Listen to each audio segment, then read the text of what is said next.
you, Isabel. And yes, I can confirm that I survived your interview. It was quite a nice one, by the way.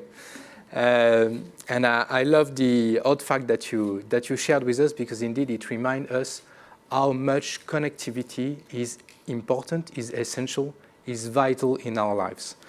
There is a quote that I like that says that mobile helps us enjoy the things that make life worth living. And I think it is definitely the case. Connection with our loved ones, access to healthcare and education, to information and much more. Internet connectivity is everywhere in our lives. And when you think about it, that's quite a huge responsibility for all of us. Because at the end of the day, we are here to make this world run better. And that's a big challenge, because we are not only here to bring excellent connectivity. We are not only here to to build efficient network, to be very agile, and we'll come back to that. And Emmanuel mentioned already this story about softwareization of the network, digitalization of our services, agility. But we also have a big share of social and societal responsibility, because when all our world is running on our networks, this makes us highly responsible for making the world better. So I think I have some slides. I will try to. Yes. So I can reassure you they are quite simple slides, as you can see. I would like just to come back, because Emmanuel mentioned that, but I think that you know that communication is about repetition. So I will try not to repeat what Emmanuel has said, but to reinforce it. The first big transformation that we are facing, and that's quite new when you think about it, is a strong paradigm shift in our industry. Basically, we are embracing the cloud world, the cloud era in the telco industry. And that changes a lot. That changes a lot in our network, but that changes a lot, and Emmanuel mentioned that, in the way we work, in the skill we need to build those networks and to build services upon of those networks. But we are not only, just checking the slide, yes, we are not only talking about it, we are building it. And we can talk about virtualization, automation, on-demand services, all of this that you know about it, network virtualization function, software-defined network, all of those technical terms are a reality today in our network. We are building with our engine network, which is an international network, one of the biggest in the world, with 1,000 points of presence to connect our customers everywhere in the world. We are building this network of tomorrow. Today, our switches are disaggregated. Today, we are introducing network virtualized function in this network. Today, we already have built 50 Telco Cloud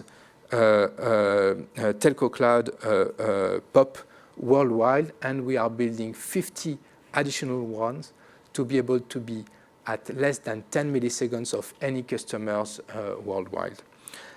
Those point of presence, those Telco Cloud point of presence, are allowing us today, not tomorrow, but already today, to bring innovative services for our customers, to develop, for instance, some solution such as security protection, anti-DDoS, the distributed denial of service attack for our customers, or services such as voice roaming or messaging. But talking about services, at the end of the day, network is only an enabler. It's the first layer. You need to have a very agile network if you want to be agile on your services. If you want to be able, as Emmanuel mentioned, to provision in a few minutes a connectivity between any point, any customer and any let's say, a big data center or big region of an hyperscaler in the world, you need to have first this layer of network that is cloud-enabled, that is cloud-based. But you need also to build smart services above this network. And this is important, and this is why we are building automation and AI on top of our network. We need orchestration tool in order to do that, and that's exactly what we are doing today. For instance, we have our platform that is up and running and that allows you to connect not only to our network but also to the network of our partners, because as Emmanuel mentioned, we are building APIs to access our network, but we are also integrating your APIs in order to give to our customers access with the same level of agility to your network, and vice versa. We are also leveraging AI. It's not only about automation, but as you know, AI brings a big shift in the world, but also in our industry. And it is important for us to build what we call AI at scale, because we all have AI initiatives in our companies, in the industry. There are many, but the challenge is to build AI really at scale, to have it embedded in our processes, in the way we manage our network, in the way we run our network, in the way, obviously, also we run our services. And I would like to give you maybe just 3 examples of AI solutions that we have implementing in our networks today. The first one is about AI-enhanced network monitoring and capacity planning.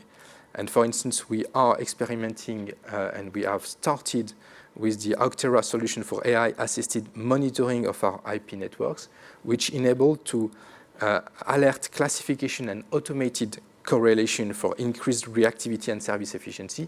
Basically, we all have supervision centers, operation with tens of people behind screen monitoring what's happening on the network in real time to make sure that you have as few incidents as you can, and to above all to be able to solve them as fast as possible.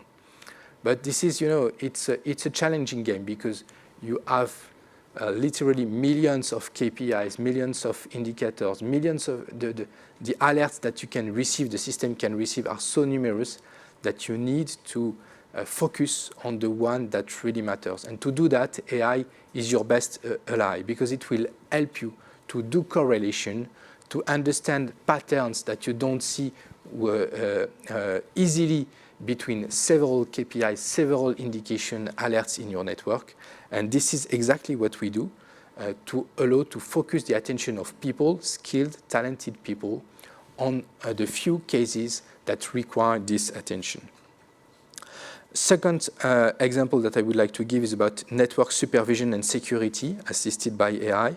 And you know that security is more and more important, and it's not only about cyber attack, but it's also about cyber fraud. And we know in our industry that fraud is a major element that we need to fight, because this can with businesses that sometimes have limited margin, this can make the difference between making money or losing money. This can make the difference also for our customers, for the customers of our customers, because at the end of the day, they are the ones that are targeted by those attacks. Think about SMS and calls, for instance, both in France and international. This is also why I mentioned earlier that we have a huge responsibility, because as we connect the world, we also have the responsibility to bring our customers and the customer of our customers a clean internet, a clean connectivity, clean calls, clean SMS, and they count on us to do that. And this is basically a trust responsibility. And I do believe that as telco, we have this huge responsibility to be the trusted provider of a clean internet to our customers. So the third example is about network optimization, AI-powered network optimization. And by leveraging AI algorithms, we dynamically allocate network resources. We can optimize routing, ensure optimal performance even during peak usage period, because that's when things become challenging in peak period, that you make the difference between a good network and a bad network. And here also, AI can help us to be absolutely reactive in real time and to improve overall customer experience and maximize the efficiency of our network. Using AI will be natural in the future for all our networks. But don't get me wrong, it comes also with a set of challenges, and we need to be aware of them. The first one is the huge amount of data that we need to manage, the data that are generated by the props and OSS that we have, the diverse nature of data that we need to integrate, we need to analyze, and this requires efficient filtering. Second challenge is real time, because as I mentioned, reactivity, if you want to be very reactive in your network efficiency and performance, you need to be able to analyze those data in real time, so to ingest them in real time. And here you may face some regulation, you may face some limitation, for instance, where the data are located, where the data are managed. And sometimes, public cloud are not always allowed in some countries to do so. And you need specific consideration about data privacy and security. And last but not least, I think, and Emmanuel touched about it, is about culture, because at the end of the day, culture and process changes are essential. And I do believe that it's true for our industry, but I would say the same for any other industry. At the end of the day, we need to have every employee in the company to be able to use AI and to be able to use generative AI. It does not mean that every employee is a data analyst or is an expert in data, but today you would not think of an employee being efficient without being able to use Google, for instance. And tomorrow, my strong conviction is that being able to use generative AI will be as essential, as natural than using Google today. Generative AI will probably be the next step of internet, and this is something that we need to integrate, and that's why we need our employees to be aware. We need to train them to be aware of generative AI, to be able to use generative AI, and to have specific training for I would say, their specific activity. For instance, we need to have AI and generative AI for marketers. What does it mean for a marketer to use generative AI to create a campaign? What does it mean for communication people to use generative AI? For legal person, when you all know and we face those contracts with hundreds of pages that nobody can understand at the end of the day, with endless discussion on some clause that are not business discussion. We can also support, but these are important because there are legal implications behind that. So here also, generative AI can support our legal team to be much more efficient, much faster in the way we do our contracts thanks to generative AI. So this is something for me that is absolutely key, and that's why we have opened for every Orange employee. That's not only for a few tech or for a few, managers. We have opened an access to generative AI, that's called Dinu2 within Orange, that everyone can access in the company. Everyone can test. And we started with, today it's GPT, but we can have another one. we are bringing additional generative AI tools, such as pictures, video. All of these tools are open for completely transparent way for our employee, and this is on a specific instance for Orange. That means that no data that is used by your employee, because you can upload some data. Let's think about, for instance, a customer file, or you can have some feedback and quotes from your customers that you want to analyze, some customer service file that you want to get the best of it. To do that, you need to be sure that the data you upload to the generative AI tools are secure, that they are not going to be reused after that by the engine, and that when someone asks, okay, what Orange is working on and what are the issues of Orange customers, you don't want that information to be public. So that's important to have specific dedicated access to these tools, and that's what we have built, and that is open to every employee in the company today. So I talked a lot about agility, cloudification of the network. That's what digitalization of the service. That's what Emmanuel referred to, Wholesale as a platform, and I think that's really a good term, because it's really explain the agility that we aim to reach with our connectivity services, with our wholesale services. But I want to end my address to you by talking a little bit more about our societal responsibility, and especially about environment. Obviously, we all know already, when we talk about societal responsibility, our role in inclusion. We all know that there is 1 billion of people in the world that has no access to internet.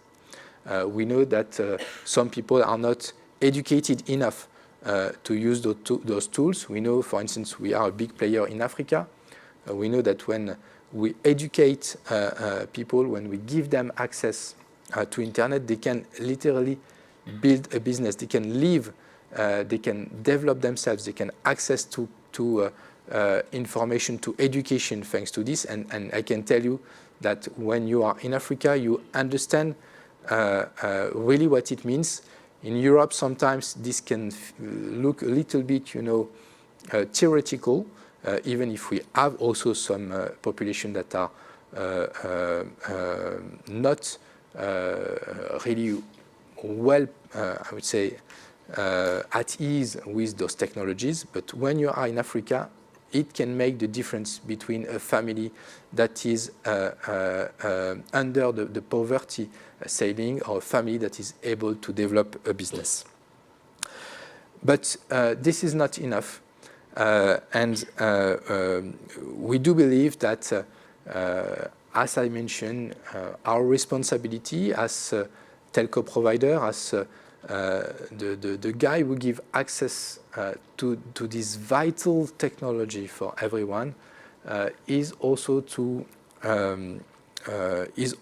be committed to address some very big societal challenges that the world is facing.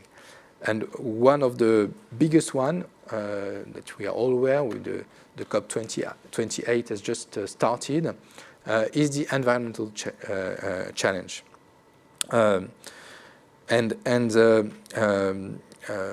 Obviously, we do a lot in our industry to be at the forefront of this fight, and I know that most of us have taken big commitments in that regard. Today, if I take France, for instance, I mean, an average French people is emitting around 9 tons of CO2 per year. And you probably know that it would take, on average, worldwide, to get down to as low as 2 tons of CO2 per person to be at the target of the Accord de Paris and to limit the heating of the planet under 2 degrees. How do we do that? I mean, are we going to stop living the 31st of March? That's quite a huge challenge. We need to think completely differently to achieve this. And we have taken some commitments, as many of you, but most challenging part about those commitments is how do you operationalize them? How do you make them a reality? Because they are quite long term. Accord de Paris is about 2050. So we are taking commitment to be net zero carbon at 2050. We even took the commitment to be 10 years ahead of that and to be net zero carbon by 2040. It's still far away, and many players in the industry have taken the same commitments. Obviously, we have intermediate steps. We are going to decrease our scope 1 and 2. So, scope 1 and 2 are the direct emission by 30% by 2025. Many of you have taken also similar commitments. We will be there, and I would say it's quite the easy part. Why it's the easy part? First, because scope 1 and 2 are only 20% of the global emission, at least for Orange.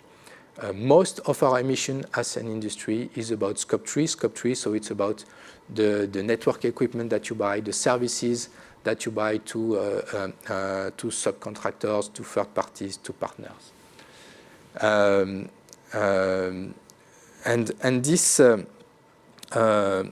this will need really further savings to be able to reduce those scope 3 emissions by 2040. We have set, for instance, an intermediate target by 2030 to be at minus 45% on all scopes. So that means a huge reduction, not only on scope 1 and 2, but also on scope 3. How are we going to do that? I think that we have 4 important levers in our industry to activate. First one is to be able to stop things that are not relevant anymore, that are not necessary anymore. Eliminate energy-hungry equipment in our networks. We have plenty of them. When you look in your networks, you will find some old generation equipment that are consuming like hell. We need to prioritize our migration and to integrate in our migration process this energy consumption element. We also need to stop legacy technologies. At Orange, we have communicated that we would stop 2G and 3G in our networks all around Europe by 2025 and 2028 and for the second step. And also we are going to stop our copper network because having 2 networks in parallel is just wasting resources. It's wasting, you need to replace equipment.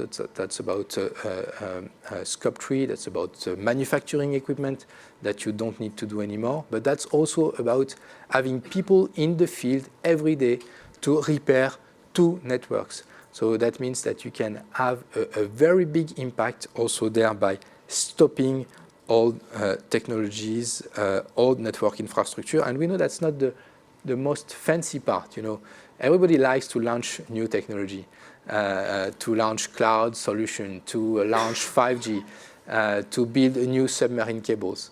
But it is as important to be able to decommission older energy-hungry technology. Second part is about optimizing, and this is something that we do, I think, quite a lot because we see the benefit in euros or in dollars, in whatever currency you would like. So that's all about, for instance, what we call green ITN program to have sleep modes in our network, to make sure that we improve energy efficiency of our network. And this Green Item program has resulted in Orange in avoiding approximately 3.4 million tons of CO2 between 2015 and 2022. So maybe you don't feel it, but this has a huge impact, and would we would not do that, it would be really a disaster. Optimizing is also about something that we all do also, is about prioritizing clean energy sources for our networks and for our users. We are all moving towards renewable energy sources, to nuclear energy sources when it is available. And this is essential here, not to be just, having a label on your energy source, because at the end of the day, what matters is the reality of the grid. So what's really important is to be able to invest, to co-invest in new renewable energy plants that we will favor in the territory we are.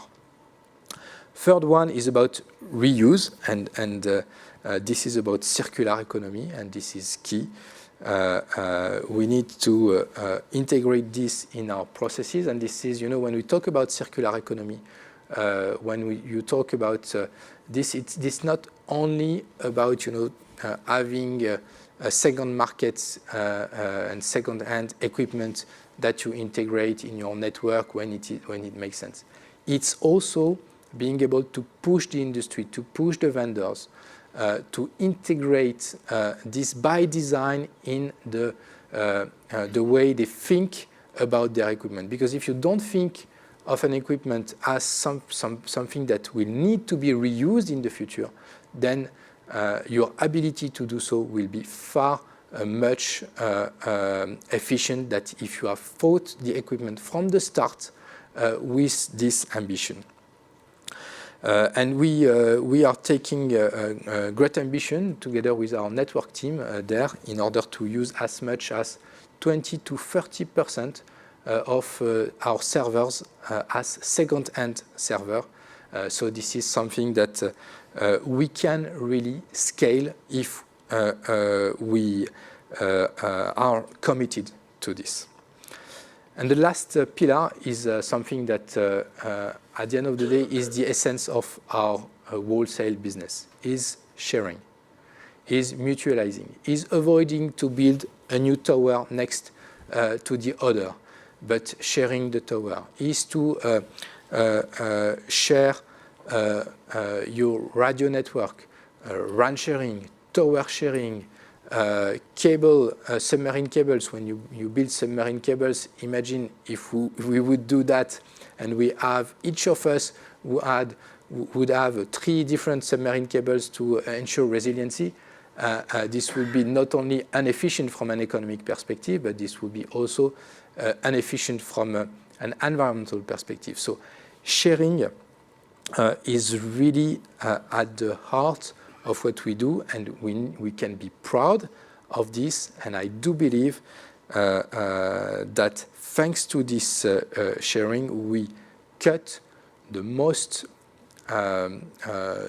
impacting effect of our industry, which are infrastructure. Because when you build infrastructure, then this is about concrete, this is about real estate, and these are the most the things that you want to avoid as much as you can. So thank you for listening. I would just say as a conclusion that we are proud at Orange to be part of this industry. I think this is a great industry. I love being with all of you, to spend time in the conferences with all our peers, our colleagues, because at the end of the day, what we do really matters. What we do matters for our customer, for the customer of our customers. That changed the life, and that's really a life changer, a life-changing industry. But this is also a huge responsibility for all of us. And if I had convinced you to be even more active in that domain, then I would consider my speech as successful. Thank you very much.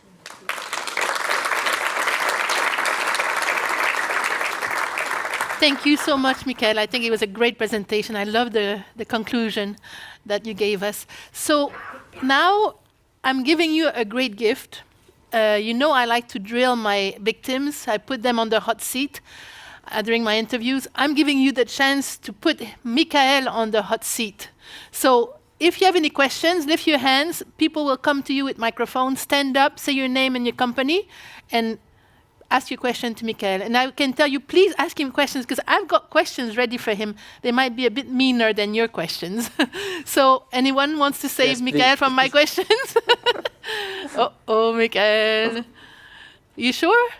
Okay, I can start with my question. Are you ready, Michael? No. So if you had a magic wand, and you could change anything in our industry, what would it be? Regulation. Okay. No, okay. Sorry, but I think I do believe we have a poor regulation. First, regulation is scattered, and when you do something in our industry, this is global. It's about connecting people. And for instance, when we build the submarine cables, you need to have permits from tens of players. But it is also because regulation, we are a technology industry. Technology is changing so fast. The pace of technology is so rapid. And unfortunately, I could not say the same for the pace of regulation. Okay, very good answer. Any questions? No? Okay, my second question.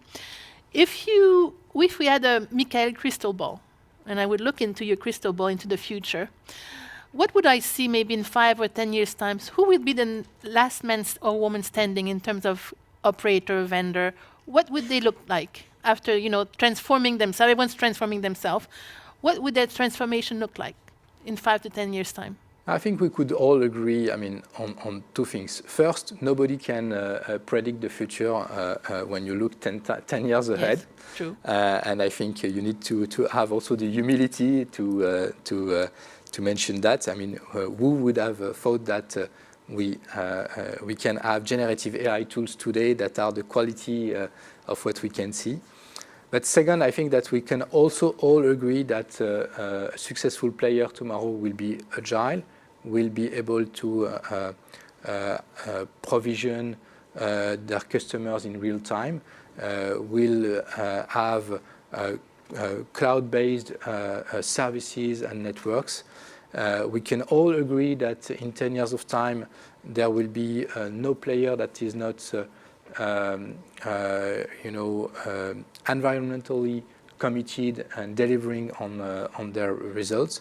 And I think also that there will be no player in 5 or 10 years of time that is not able to partner with his peers, that is not able to bring and to be a member of this great community of providers.